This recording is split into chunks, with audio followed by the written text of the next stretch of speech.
Zamani with Build Brothers, starting my digital inspection for a realtor. Now we're inspecting a property in the La Mesa area, and for these digital inspections we always like to start underneath the eaves just to get an idea of the condition of the wood. Now the eaves consists of, we have the fascia board on the outside, we have the rafter tails, and then we have the starter boards. And we do see a little bit of wood rot on this corner here, so definitely want to address that at some point. But other than that area, the eaves look relatively okay. I do see a little bit more damage on this rafter tail, and it looks like the paint is starting to peel off. Anyways, moving on. Other things I wanted to point out that are pretty critical are the roof to wall junction. So right here you can see that something's missing, and that is the roof to wall flashing as well as the counter flashing. So that is that metal piece that goes lines up against the wall and where the shingle meets it. So that is missing here. Crucial element, keeping that water out.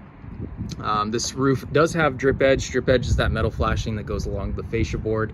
Helps keep water off from soaking into the wood anytime it rains. So that is good. And what we're looking at here is a 3-tab asphalt shingle.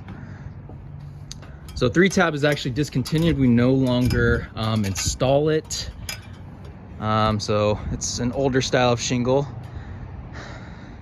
And right here on the back, we do have modified bitumen torch down. And you can see it's lifting up along the edges. This part is in pretty rough shape. You can see a bunch of debris has collected up against the edge here. And taking a look at this side, looks like this isn't sealed all the way. So this is completely open. If we get a gust of wind that's able to carry some rain underneath there, well, that water is going to have no problem getting under there. Now right off the bat, you can see on this 3-tab that it is very shiny. The reason why that happens is because those oils begin to evaporate over time, and those granules start to fall off. They collect in the gutters like we see here, and that's when we see the shiny fiberglass starting to come through. Another thing to notice is they're very loose. So anytime we have, again, wind-driven rain, those shingle tabs are going to lift up, and well, that water is going to be allowed entry. We also have exposed staples on this roof. Seems like we have it on every single flashing around the penetration. I am seeing a few on the ridge caps as well. Again, you can see just how worn the material is.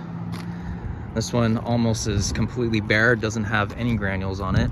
Again, we have more exposed staple heads on here.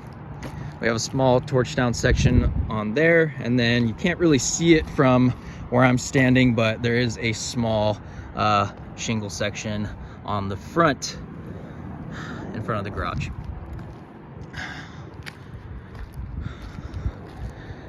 So conclusion, it's very clear that this roof has gone past its life expectancy. What we want to do is tear off this old material down to the wood decking and address any rotten wood that we find. Wood replacement is always done on a discovery basis. We can't determine the amount or extent that needs to get replaced until we actually tear this down or tear this old material off.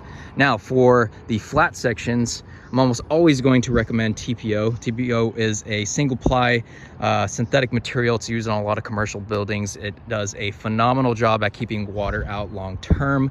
It's highly reflective against the UV rays, and overall just a more durable product than torch down is. So that is what I'm going to recommend for these flat sections.